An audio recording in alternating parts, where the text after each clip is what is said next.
Agora, o que faz o Lula, porque é psicopata, é um demagogo e sabe que o seu eleitor é ignorante, o miserável e malandro, o rico, ele vai lá e promete de novo, chuva de picanha. A carne vai baixar. Você pode ter certeza que vocês vão voltar a comer picanha outra vez, porque a carne vai baixar. Você pode ter certeza que vocês vão voltar a comer picanha outra vez, porque a carne vai baixar.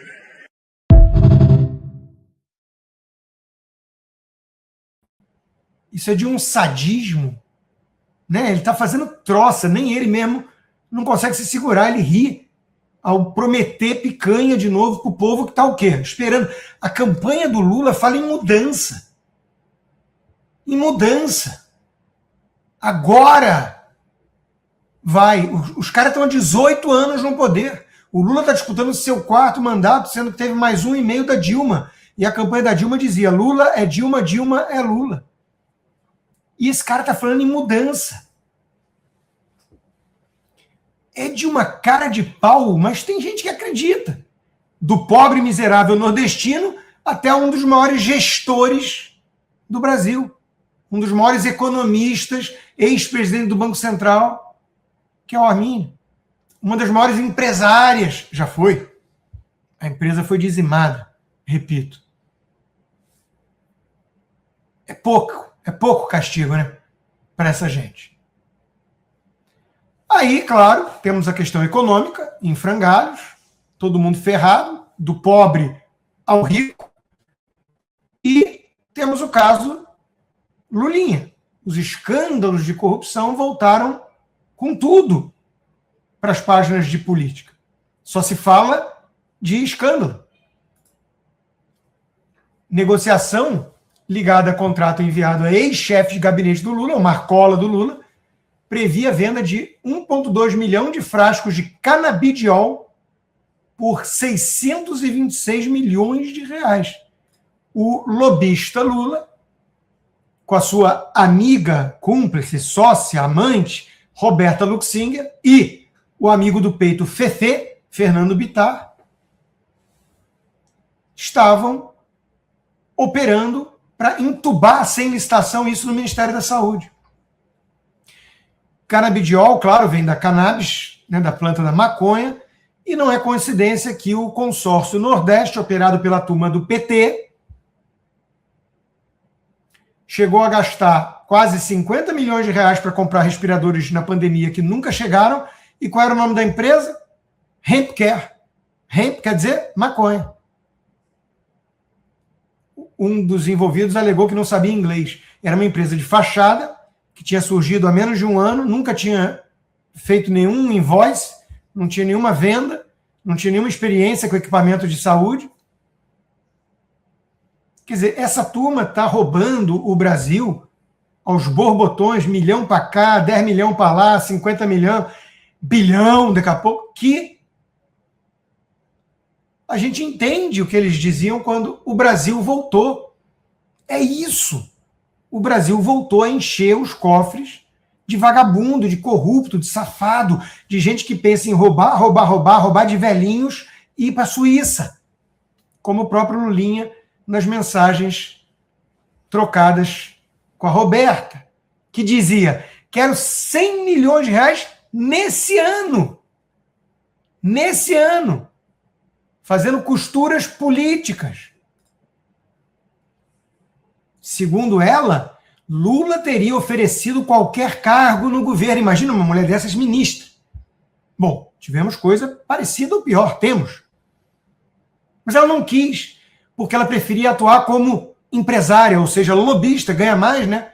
E debaixo dos holofotes. De acordo com o relatório de investigação da Polícia Federal, não há dúvida de que Roberta mantinha uma sociedade oculta com Lulinha e Bittar para intermediar, negociatas, é a palavra certa. Os elementos probatórios obtidos no curso da investigação revelam a existência de um núcleo de atuação permanente e coordenada, composto por Roberta, Fábio Luiz, Lulinha, e Fernando Bittar voltado à interlocução de interesses privados perante agentes e órgãos da administração pública federal, o que quer dizer tráfico de influência. Lobby. Lobista amiga de Lulinha mandava motorista entregar dinheiro em malas. Quer dizer, tudo voltou. O Brasil voltou. A sensação de ler de novo as notícias de política no Brasil hoje é um déjà vu. Você está vendo coisas de 20 anos atrás, malas de dinheiro.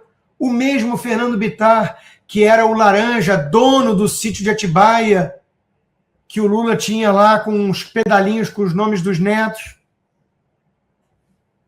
Tudo voltou.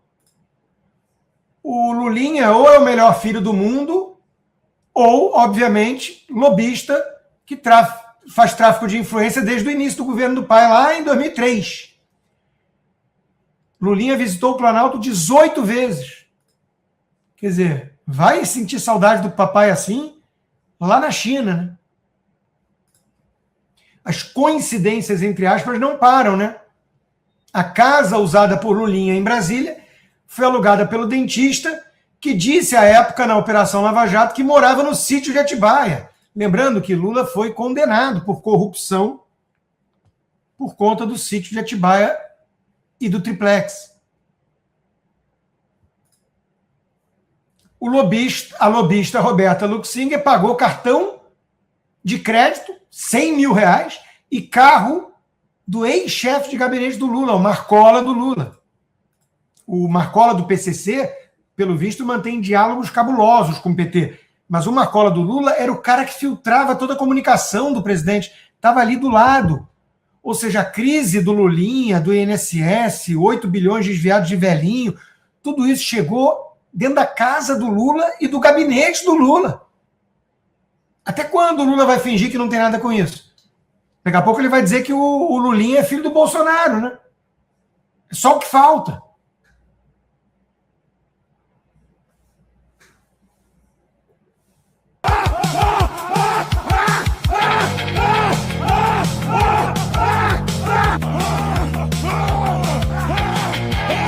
Feito por IA, resume bem a semana brasileira, né? O André Mendonça, exército de um homem só, tentando manter o Lulinha investigado, dando autonomia para a Polícia Federal, para a ala que não foi ainda totalmente aparelhada pelo PT, e do outro lado, a tropa toda, lulista, tentando abafar o caso, proteger o Lulinha, jogar para a primeira instância. Eliane Cantanhede, ninguém vai dizer que é bolsonarista. Com um filho como Lulinha, quem precisa de adversário? Só que tem uma pegadinha nessa chamada. Dá a entender, finge, que o Lulinha é o problema e o Lula é puro. Ah, o Lula não precisa de inimigos porque ele tem o filho dele. Olha só os problemas que o filho traz. Como se o filho não tivesse se inspirado a vida inteira no pai. E o mensalão, e o petrolão, e o sítio de Atibaia, e o triplex. Foi o Lulinha ou foi o Lula? Não vamos esquecer que o Lula foi julgado e condenado por corrupção por 9 juízes desembargadores em 3 instâncias. Chegou no STF, aí houve um malabarismo com base numa tecnicidade ridícula do CEP e soltaram o Lula, mas ele foi condenado por corrupção. O filho está apenas seguindo os passos do pai. Tal pai, tal filho. O primeiro grande caso de corrupção do Lulinha, de tráfico de influência, que ele ganhou milhões, saiu na Veja, o Ronaldinho do Lula, o gênio dos negócios. Ele era um monitor de zoológico, limpava esterco de hipopótamo, ganhava 600 reais por mês. Virou sócio da Gamecock, com o mesmo Fernando Bittar, e venderam por 5 milhões de reais para Oi, Telemar na época, que aportou mais 10 milhões e alguns anos depois conseguiu comprar a Brasil Telecom porque o Lula, presidente, mudou a Lei Geral de Telecomunicações, que impedia a compra da Brasil Telecom pela Oi. Então o Lula e o Lulinha são cúmplices. Não dá para falar do Lulinha e fingir que ele caiu de paraquedas como um fardo na vida do Lula. O Lula criou o filho para isso. E, como eu disse, o Paulo Gonet, depois de meses hibernando, acordou e pediu para o inquérito envolvendo Lulinha. Por quê? Porque está com o André Mendonça. Só por isso. Se estivesse com o Dino, ele teria feito isso. Aliás, ele fez isso um dia depois da visita dos advogados do Lulinha ao Lula. Felipe Martins, vamos falar dele depois. Tem foro privilegiado? Não. Eu estou no inquérito das fake news. Tenho foro privilegiado? Não. Algum preso do 8 de janeiro tem? Não. O Bolsonaro, quando foi julgado e condenado, tinha? Ex-presidente? Não. Mas o Gonet pediu para tirar o caso do STF do Lulinha. Quer dizer, é cúmplice. Vamos parar de tratar ele como bonachão só porque ele tem aquela cara de paisagem. O cara vai tomar uísque lá em Londres, o Macallan milionário com o Daniel Vorcar e companhia. Foi sócio do Gilmar Mendes. Vendeu por 12 milhões de reais sua participação no negócio de educação do Gilmar Mendes. Cúmplice. A turma do uísque, por falar nisso, a conversa de Lula com 4 ministros do STF regada a uísque. Será que foi Macallan, milionário também? O que isso mostra? E a imprensa trata com naturalidade. Isso mostra que está tudo tomado. Está tudo dominado, gente. O STF é hoje um puxadinho do PT. O Lula manda. À exceção do Fux e do André Mendonça. Talvez do Cássio Nunes. Mas está tudo aparelhado. É normal, né? Falar que vai tomar um cafezinho. Em vez de café, o Lula preferiu o uísque, por motivos óbvios. Vamos lembrar que o jornalista Larry Roder, do New York Times, o Lula queria expulsá-lo do Brasil no comecinho do seu governo, em 2003, porque ele escreveu uma coluna falando dos hábitos etílicos do Lula. Cachaceiro, né? Só que depois ele melhorou de nível de bebida. Né? Não é mais caninha. É vinho Romanée Conti, uísque, Macallan. Então, em vez do cafezinho, que ele queria combinar ali com o Alexandre de Moraes, eles foram tomar logo uísque, né? Que aí fica com a língua mais solta, faz uns acordos melhores, né? É muito triste a situação. Olha como eles são, acima de tudo, cínicos. Esse vídeo foi resgatado, acho que pelo Sam Puncher, do Metrópolis, da Roberta Luxinger durante o governo Bolsonaro, falando dos bolsonaristas. E falando de quê? De lobby. Mas olha o nível de cara de pau dessa gente. Acuse-os do que você faz, não é mesmo? A polícia vai investigar a fundo como eram feitos esses contratos, as legalidades, né, para saber se não houve aí, né, toda esse tráfico de influência. E há muito olho nu, isso mais parece até lobby, né, que é proibido no Brasil, ou seja, você abre uma corretora de publicidade, aí você tem alta penetração dentro de um governo, e aí faz o bem bolado ali e ganha com isso. É muito estranho, onde tem Lira, onde tem bolsonarismo, onde tem toda essa gente, a gente sempre fica assustado com a criatividade, né, que eles têm em gerar negócios, né, bilionários, milionários a curto prazo. Então é espantoso ver.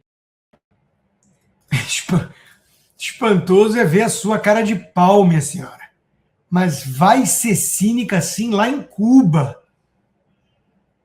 Bom, falando dos escândalos de corrupção ainda, né, tem um que anda meio esquecido, que é o caso Master.